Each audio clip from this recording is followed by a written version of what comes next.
Hello, welcome to Bill Making Stuff, episode 16. Today is a wuzzle of an episode. It's 2 tutorials wrapped up and rolled into one. We're going to do a pigment powder one first, because I know people have been asking about that. And then an intensive rust tutorial, every single rust technique that I know or have heard of. Not every one in existence, obviously.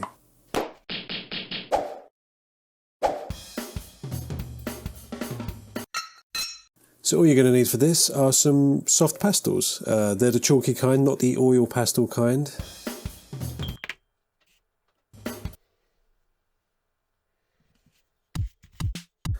So here's Mama's secret recipe. You basically take the pastels and you crush them up until they become a fine powder. Obviously for rust powder you want rusty colours, and if it's too dark, add a few lighter ones in there. If it's too light, add a few darker ones in there. So just a word of warning, if you're feeling this slight stinging behind the eyes, you know, this kind of throbbing pain in your head, you know, it's getting worse and worse. That's just me blowing your mind with this recipe, just to let you know.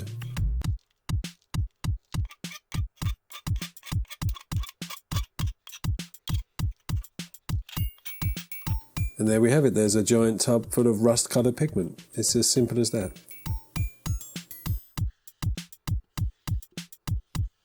So some of you might be thinking, I'm not a medieval apothecary, you know, I can't crush up stuff in my pestle and mortar because I don't have a pestle and mortar. Well, you know, this is the modern day, baby. Look, modern day apothecaries use freezer bags from the pound shop.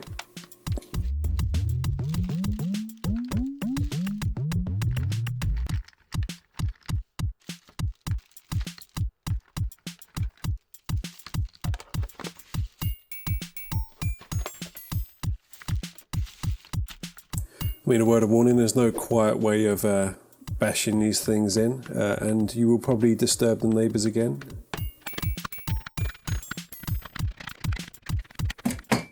Will you keep it down in there? So here you have a suspicious looking brown powder in a bag. If you ever need to fly with this stuff, do what I do and tape it to your body.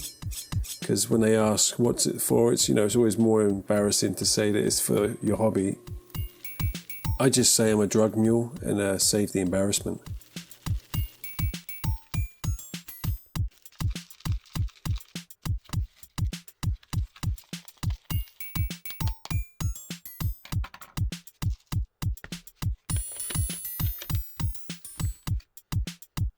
So there you go, there's a brown pigment powder. And we have an orange rusty pigment powder. Don't say I never do anything for you, because, you know, there you are.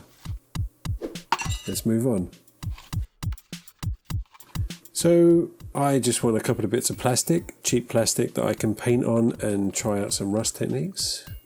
So I used this old spray bottle I had lying around. I think I used it for my well a long time ago. And I want to try 6 different techniques. So before I prime them, I want to score some lines in there with the back of a craft knife, and I want to put rivets in there and dents and holes and all sorts. I want them to look like some beat up old metal sheets.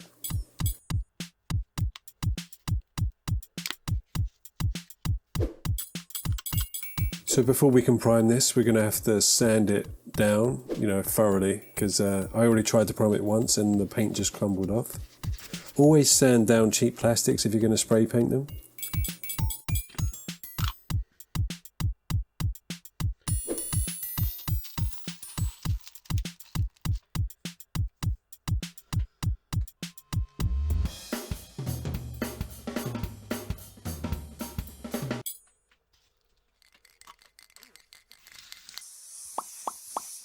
So the 6 methods I'm going to try, one is just using acrylic paint, one is using a textured paint with baking powder, one is using masking fluid for watercolours, one is a salt method I learned from the Craftman's video, homemade powders that we saw earlier, and all of the above for the last one, which is obviously going to be the most fun.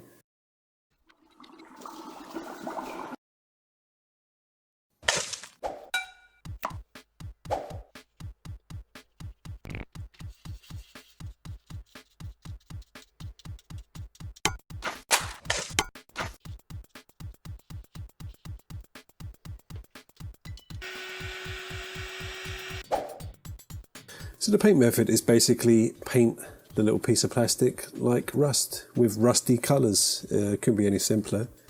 But this is just to show that anyone can make something look like rust with the acrylic paints they have. So along with the rust colour, I like to use a bit of gunmetal grey and just dab metal colouring in some places. And sometimes dry brush the whole thing, but not too much. And to finish it off, I'm going to use my homemade wash. It's brown burnt umber oil paint mixed with white spirit. And it's the best wash in the world. I mean, it looks a bit messy at first, but you know, trust me, it cleans up. And there you go, that's just with paint and wash, and it looks like a rusty piece of metal to me. I'm happy with that. And that's just number one.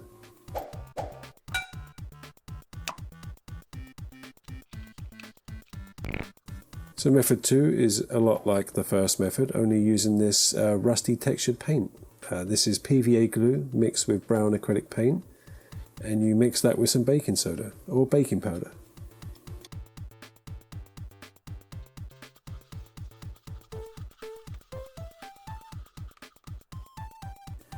And if the colour isn't right, add some rusty coloured paint.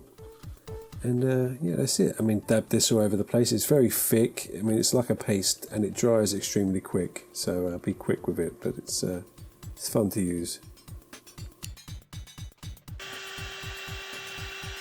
Yeah, this stuff dries solid, so you've got a lovely texture there to run washes in and to dry brush with a lighter orange. Like so. Listen to me, I sound so professional.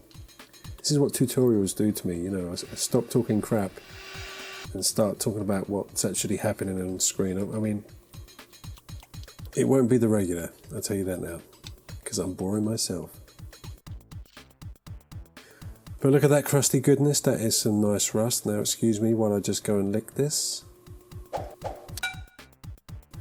So this is method 3, and it's using masking fluid. This is like watercolorists or artists masking fluid. You put it on your painting and you mask certain areas of your picture for some reason. But you can use it on a rusty surface like this and paint over the top. Now this stuff is latex, so if you have a latex allergy like your dad, then you probably shouldn't use it. Now this method's only really good if you want to have metal that's been painted and you want the rust to show through. So when it's all dry, you can take out your child's toothbrush that you never used, and you can use that to brush away the latex. Or any kind of brush, just do it gently and work from the edges. And try not to knock too many of those rivets off, like that one there. Now what I like to do afterwards is just add a bit of brown wash to it, you know.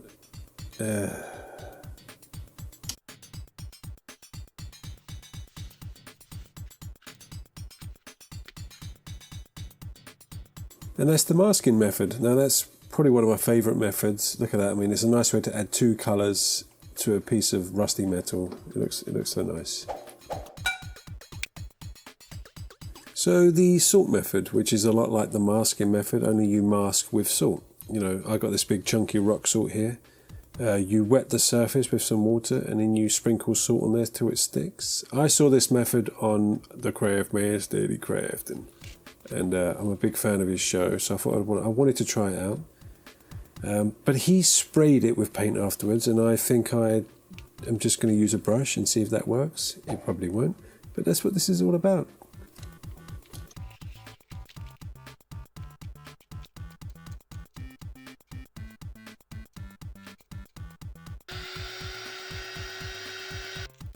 So using a toothbrush again, I just brush away the salt, you know, and it's a very subtle effect, but it's an effect. The wash might bring out the details, or, you know, maybe not. This might be a method better suited to an airbrush, but still, it's a method you could use if you don't have masking fluid. Give it a go, maybe use finer salt. So method 5 is a really easy one. If you made the pigment powders I showed you how to make 5 minutes ago, well done. You're, you know, really fast.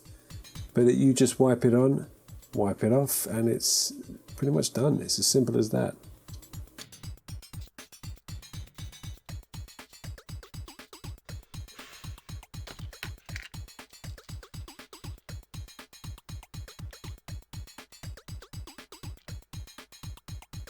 possibly the easiest and most effective way to create rust. Homemade powders. Doesn't sound right, does it, when you say it out loud? So my last method, method number 6, is the method I always use, and it's all of the above. It's basically every method I've shown you on one piece.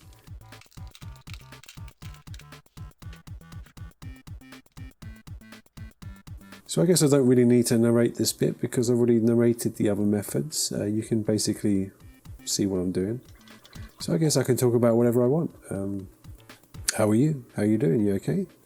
Are you enjoying the video so far? Have you seen my other videos? Maybe check them out if you enjoy this one. What else do people say? Yeah, you can click the like button. You can comment. Comments help the algorithm, whatever that is. And if you really, really like me, you can join my Patreon. I mean, it's unlikely, let's be honest. So if any of you people use these techniques, or you know, this video helps you in rusting up something, then let me know on Instagram. You can follow me on Instagram at BillMakingStuff. Can you tell I've run out of things to say? I'm just gonna leave it there for now.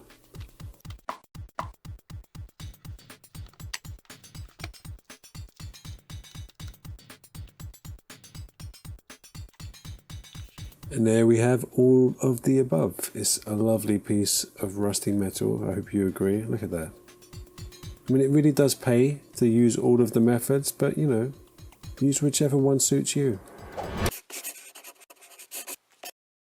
And there you go. They're the 6 methods that I use to make stuff rusty. I hope this was helpful. People have been asking for this a long time, and here you go. And a big, big thank you to my patrons. I love all my patrons. Obviously, there's a link below if you'd like to become one and get your name animated up here. And yeah, this is technically the glamour shots of rusted bits of plastic. I mean, I don't know how glamorous it is, but hopefully I'll see you next week for another episode. And that's about it.